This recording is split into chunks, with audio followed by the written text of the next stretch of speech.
साथियों, जैसा कि आपको पता है कि इजराइल और हमास की लड़ाई चल रही है। यूएसए इजराइल के साथ खड़ा हुआ है और हमास ने कई लोगों को बंदी बना रखा है, जिसमें ज़्यादातर इजराइल के लोग हैं। और अब तो हमास ने ये कहा है कि हमारे पास कुछ बंदी यूएसए के भी हैं। इससे यूएसए में हलचल है और यूएसए समझ नहीं पा रहा कि हम किसका सपोर्ट करें, इजराइल का खुल के सपोर्ट करें या ना करें, या अपने लोगों को छुड़वाएं। पहली समस्या तो यूएस के साथ ये है। दूसरी समस्या यूएस के साथ ये है कि धीरे धीरे वॉर बढ़ने के कारण, चाहे रशिया यूक्रेन का हो, इजराइल हमास का हो, अजरबैजान अर्मेनिया का हो, उधर अफगानिस्तान में तालिबान का शासन हो, ऐसी कई घटनाएं जो बाइडेन के कार्यकाल में हुई है। तो जो बाइडेन का जो परसेप्शन है लोगों के बीच, जो उनकी इमेज है लोगों के बीच, वो धीरे धीरे गिर गई है। यूएसए के लोगों को ये लगता है कि जो टैक्स हम देते हैं सरकार को, सरकार उस टैक्स का प्रयोग युद्ध लड़ने में या बाकी सेटिंग करने में लगी रहती है। तो जो बाइडेन अच्छे नहीं हैं, इनको हटाना चाहिए। अगले साल यूएस में चुनाव भी हैं, तो जो बाइडेन इस बात को लेकर के बहुत चिंतित हैं। वहीं जो ट्रंप है वो इस बात को और उछाल रहे हैं कि देखो, जब मैं पावर में था मैंने कोई भी डिस्टर्बेंस नहीं होने दिया था, जो बाइडेन जब से आए हैं कुछ ना कुछ हो रहा है। तो अमेरिका की इंटरनल पॉलिटिक्स की वजह से अमेरिका अब इस चक्कर में फंस गया है कि इजराइल और हमास के युद्ध में खुल करके सामने आए कि ना आए। ये यूएसए का पक्ष है, इसे थोड़ा साइड करते हैं। अब चाइना की तरफ आते हैं। चाइना का सीन ऐसा है कि 1.5 साल से शी जिनपिंग की कुर्सी खतरे में है। कभी आप खबर सुनते होंगे कि शी जिनपिंग को हाउस अरेस्ट कर लिया है, कभी वहाँ के विदेश मंत्री को गायब कर दिया गया है, कभी विदेश मंत्री मारे गए हैं। मतलब कुछ ना कुछ ऐसी खबरें आती है कि लगता है चाइना में कुछ होने वाला है। चाइना में पहले इनके प्रेसिडेंट हुआ करते थे हो जिनताओ, उनके साथ भी गलत व्यवहार किया जा रहा है। उनको एक मीटिंग से धक्के मार के बाहर कर दिया गया था। मतलब कुछ ना कुछ देख करके ऐसा लग रहा है कि कम्युनिस्ट पार्टी में कुछ पक रहा है। एक दूसरा, चाइना में दिक्कत यह है कि पिछले 30 साल में चाइना की इकोनॉमिक ग्रोथ सबसे कम हो गई है। तो वहाँ के लोगों को ऐसा लग रहा है कि सरकार कुछ कर नहीं रही। तो ये भी अपनी इंटरनल पॉलिटिक्स से परेशान है। इसलिए अभी चाइना के शी जिनपिंग और यूएसए के बाइडेन के बीच एक मुलाकात हुई थी, जिस मीटिंग के बाद यूएसए के प्रेसिडेंट ने चाइना के प्रेसिडेंट को डिक्टेटर कहा था। इस बात को लेकर के दुनिया में बड़ा हल्ला मचा कि ऐसा कैसे बोल दिया। लेकिन ये मीटिंग 4 घंटे चली थी और इस मीटिंग में कुछ खुल करके सामने नहीं आया, कुछ साफ साफ सामने नहीं आया।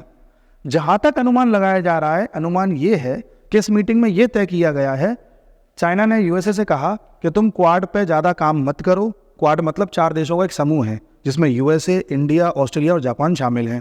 ये समूह बनाया गया है ताकि 4 देश आपस में कोऑपरेट कर सकें पैसिफिक ओशियन में। लेकिन चाइना को ऐसा लगता है, और लगता है कि ऐसा है भी, कि ये चाइना को कंट्रोल करने के लिए बनाया गया है। तो चाइना ने शायद, मैं कंफर्म नहीं हूँ, ऐसा अनुमान है, ऐसा गणित कहता है कि चाइना ने हो सकता है बाइडेन से ये कहा हो कि तुम क्वाड के बारे में अब ज़्यादा हरकतें मत करो, शांत बैठ जाओ।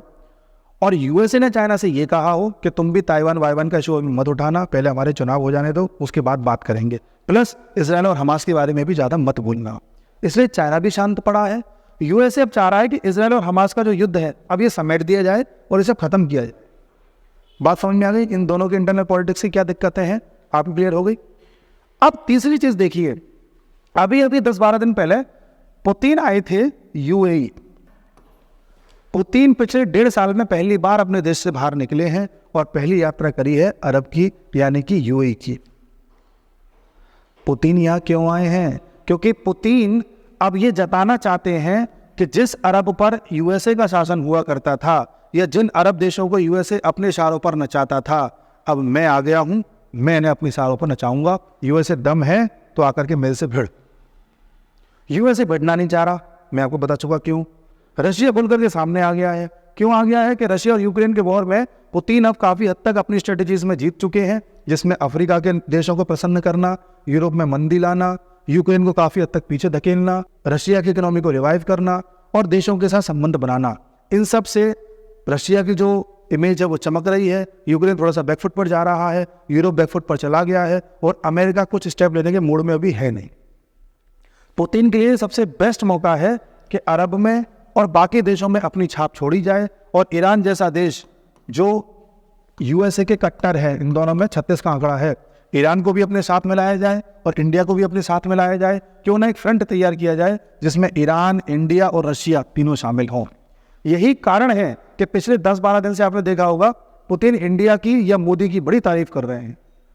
अभी कल खबर आई है कि ईरान ने भी इंडिया के लोगों को फ्री वीज़ा एंट्री दे दी है, यानी कि अब आपको ईरान जाना है तो वीज़ा लेने की ज़रूरत नहीं है, सिर्फ पासपोर्ट दिखाओ और चले जाओ। वीज़ा क्या होता है? कार्ड टाइप का होता है, परमिशन टाइप की होती है कि हम ईरान आना चाहते हैं, हम क्यों आ रहे हैं, हम कैसे आदमी हैं, हम आपके लिए खतरा नहीं है, ये सब चीज़ें सुनिश्चित करने के बाद में एक परमिशन मिलती है, उसे वीज़ा कहते हैं। तो अब ये परमिशन लेने की जरूरत नहीं है, आप इंडियन हो यही काफ़ी है।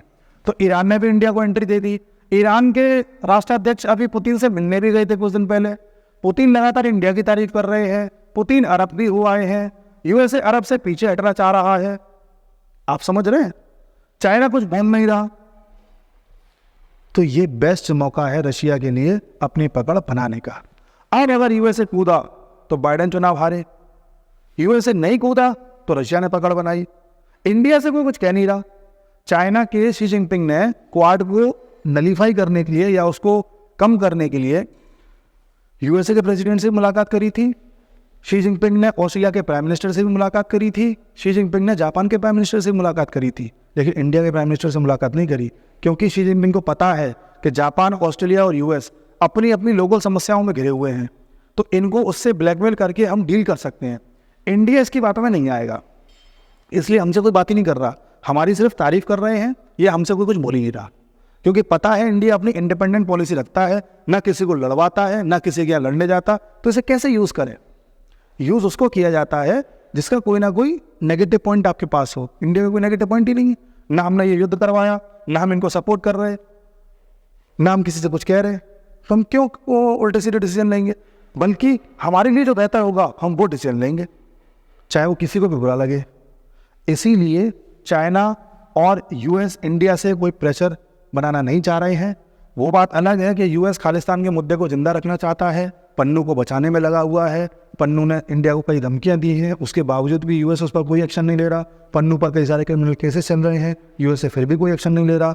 बल्कि यूएसए खुद चाहता है कि खालिस्तान जैसा मुद्दा जिंदा रहे, क्योंकि इंडिया को अगर कल को कमज़ोर करना हो या उसको ब्लैकमेल करना हो तो कोई तो नब्ज़ ऐसी रहे जो इंडिया की पकड़ी जा सके।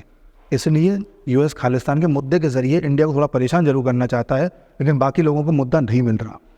इस समय इंडिया को क्या चाहिए? वही डिसीजन ले जो हमारे देश के लिए अच्छा है। और हमारे नागरिकों को क्या चाहिए कि अपनी सरकार पर भरोसा रखें, सरकार के साथ खड़े रहें। सरकार ज़रूर अच्छा ही निर्णय लेगी। हमारी सरकार में ज़्यादातर मिनिस्टर हैं वो एक्स IAS हैं, पढ़े लिखे लोग हैं, ब्यूरोक्रेट लोग हैं और अच्छे लोग हैं, तो अच्छा ही डिसीजन लेंगे, ऐसा भरोसा रखना चाहिए।